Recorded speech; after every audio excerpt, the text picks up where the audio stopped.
पता है, इस दुनिया का ना सबसे सीधा जानवर है गधा। हाँ सच में यार, चाहे खुशी हो या गम, तप तपाती गर्मी हो या एकदम कुड़कुड़ाने वाली ठंड, वो उसी जोश और मेहनत के साथ काम करता रहता है।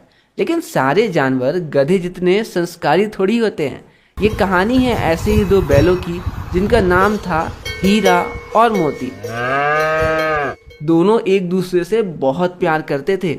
वो एक ही साथ खाना खाते और साथ ही खेत जोता करते थे। उनका मालिक झूरी भी दोनों बैलों से बहुत प्यार किया करता था।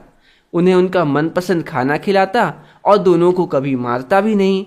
एक दिन की बात है, झूरी का साला दोनों बैलों को अपने साथ अपने खेत जोतने के लिए ले जा रहा था।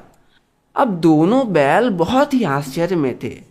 तभी मोती हीरे से पूछती है, यार हीरा, ये आदमी हमें ले कहाँ जा रहा है? हीरा बोलता है, लगता है मालिक ने हमें बेच दिया। बेच दिया? अरे ऐसे कैसे बेच दिया? हमने बिना नौटंकी किए दिन रात काम किया, कभी खाने में भी कोई नखरा नहीं किया, जो दिया वो खा लिया, फिर भी बेच दिया। दोनों बैलों ने झूरी के साले को रास्ते में बहुत परेशान किया, लेकिन आखिरकार दोनों बैल हीरा और मोती अपने नए घर पहुंच ही गए। अब इतनी मेहनत करके इतने दूर से आने के बाद दोनों ही बैल बहुत ही टेस्टी खाना एक्सपेक्ट कर रहे थे, लेकिन खाने में मिला क्या? सूखा रूखा घास फूस, जिसे दोनों ने मुंह भी नहीं लगाया। अब दोनों बैल सुपर सीक्रेट प्लान बनाते हैं कि जैसे ही रात का अंधेरा होगा, हम दोनों अपनी ये रस्सी तोड़ेंगे और यहाँ से रफू चक्कर होते बनेंगे। और जैसे ही रात होती है, हीरा और मोती अपनी रस्सी बहुत मेहनत करके तोड़ते हैं और पूरे जोर से वहाँ से भागते बनते हैं। सुबह जब झूरी उठता है, दोनों बैलों को अपनी जगह पे देखता है, वो तो एकदम आश्चर्यजनक रह जाता है। वो सब समझ जाता है और दोनों बैलों को अपने गले से लगा लेता है। लेकिन झूरी की बीवी को ये पसंद नहीं आया। उसने अपने भाई को वापस बुलाया और दोनों बैलों को फिर भेज दिया। झूरी का साला दोनों बैलों को बहुत मारता था, उनसे दिन रात काम करवाता था और खाने में क्या देता था? वही सूखा रूखा घास फूस, और कम पड़ गया तो दो चार डंडा। वैसे ना उसी घर में एक छोटी सी बच्ची भी रहा करती थी, जिसकी सौतेली माँ उसे बहुत मारा करती थी। उस बच्ची को दोनों बैलों की हालत एकदम अपनी सी लगती थी और वो घर में सबसे छुप के उन दोनों बैलों को एक एक रोटी दे दिया करती थी। एक दिन वो बच्ची छुप के दोनों बैलों की रस्सी खोल देती है। दोनों बैल एक बार फिर से आ जाते और वो दोनों वहां से भागने लगते हैं। लेकिन इस बार झूरी का साला उन्हें भागते हुए देख लेता है। वो उनका बहुत दूर तक पीछा करता है, लेकिन दोनों बैल आखिरकार भाग निकलने में कामयाब हो ही जाते हैं। पर थोड़ी ही देर में उनका सामना एक सांड से होता है, लेकिन दोनों हिम्मत नहीं हारते। दोनों मिलकर उसका सामना करते हैं और आखिरकार उसे मार भगाते हैं। अब धीरे धीरे शाम होने आई थी।